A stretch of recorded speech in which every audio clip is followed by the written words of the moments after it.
A gente vai tratar agora de um assunto que interessa a todos os brasileiros. Afinal de contas, que reforma ou que mudança a sociedade brasileira espera ou gostaria que acontecesse no nosso poder judiciário, né? Nesse poder que é tão importante para o equilíbrio da República e para um regime democrático como o Brasil. Pois bem, a Ordem dos Advogados do Brasil, seção daqui de São Paulo, entregou ao STF um conjunto de propostas para reformar o sistema de justiça brasileiro.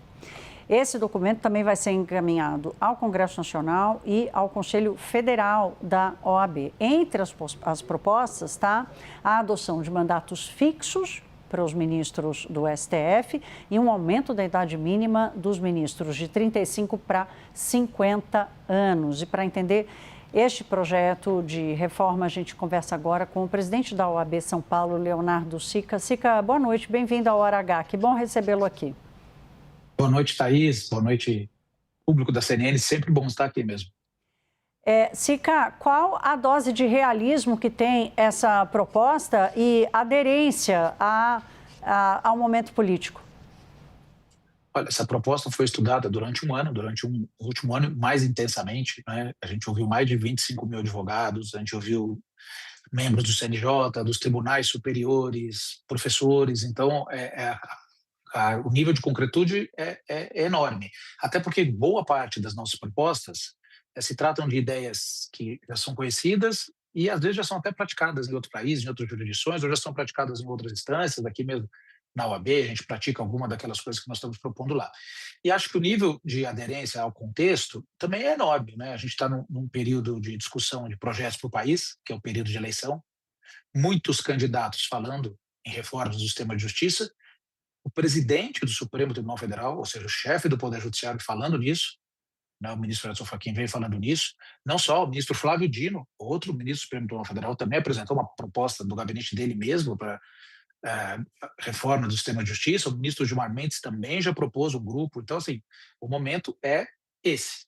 O que a gente quer agora é fomentar o debate racional, equilibrado, né, para que prevaleçam as ideias técnicas e daquelas pessoas que querem fortalecer o judiciário.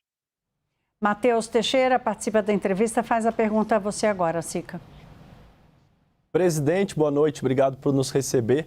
Essa questão do mandato, que é de fato muito falada, como você bem coloca, mas tem uma discussão ali, que é a idade mínima de 50 anos, mandato de 12, ele sairia do Supremo com 62 anos, portanto poderia advogar ainda por muito tempo e eventualmente influenciar nos julgamentos do Supremo ali com seus antigos colegas.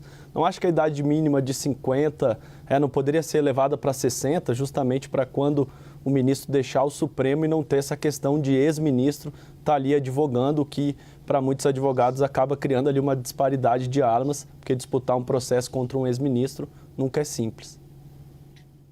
Esse modelo de mandato, ele não é nada novo, né? É semelhante na Alemanha, na Itália, na Espanha, em Portugal, e as idades mínimas também estão assemelhadas, porque é uma idade que a gente entende que com 50 anos de idade, né, tem requisitos, reputação ilibada, notório conhecimento jurídico. Um profissional de 50 anos, a gente tem mais condição de enxergar isso nele do que um profissional de 35. Ele já tem uma carreira a ser colocada à prova.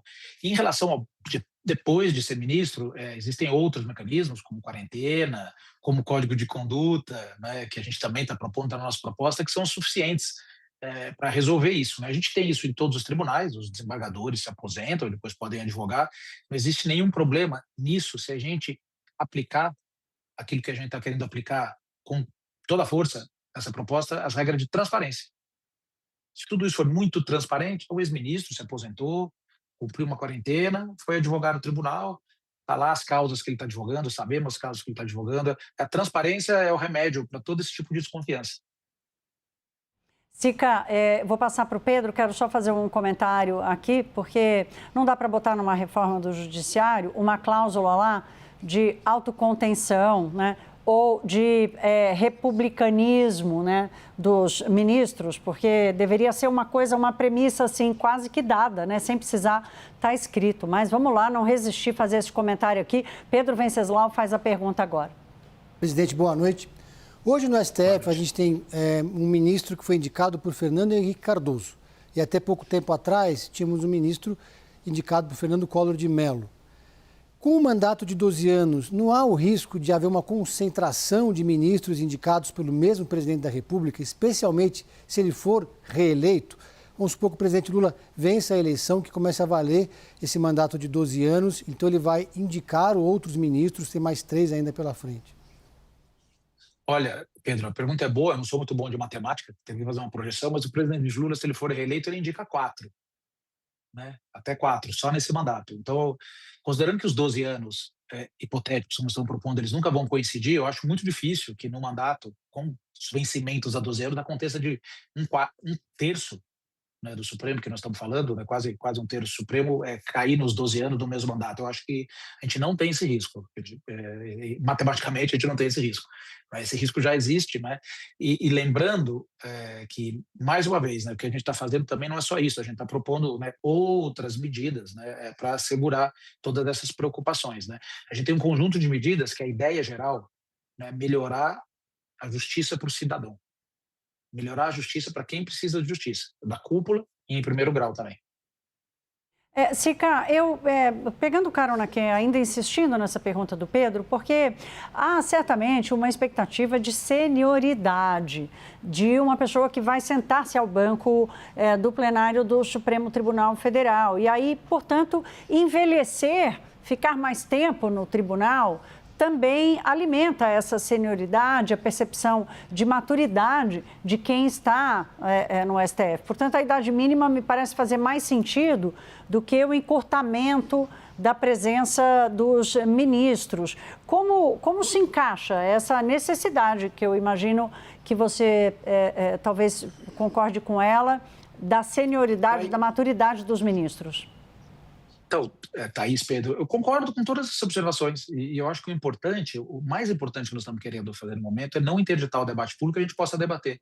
Talvez seja melhor mesmo, por exemplo, o ministro deputado Gilberto Kassab, ele tem uma proposta que a idade mínima seja 60. Ele já falou isso em algumas entrevistas.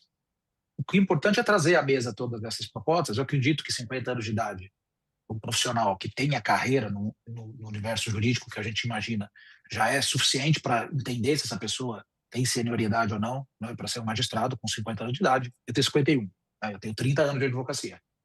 Né, vou fazer 30 anos de advocacia esse ano, então já teria 30 anos de currículo para mostrar, então isso a gente já cumpre.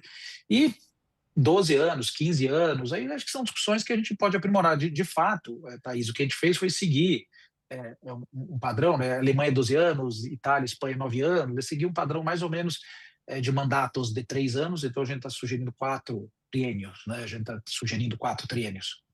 Também para não coincidir com os quadriênios, Pedro, né? Para a gente não ter também mandatos quadrienais, porque também eles poderiam coincidir demais com os mandatos dos presidentes. Então, descolando assim o mandato do presidente, pelo menos você deixa janelas para alternância política. Claro, e Leonardo, eu acho que tem um ponto aqui que o Brasil vai precisar debater isso, né? A gente está vendo esses pontos serem ali pincelados pelos candidatos, mas certamente essa está dentro de uma das reformas que o Brasil vai precisar encarar e as propostas ajudam sempre nesse debate. Conversamos com o presidente da OAB São Paulo, Leonardo Sica. Boa sorte na tramitação do projeto. Muito obrigada por ter vindo aqui ao Hora H. Obrigado a vocês pela oportunidade e estamos sempre à disposição.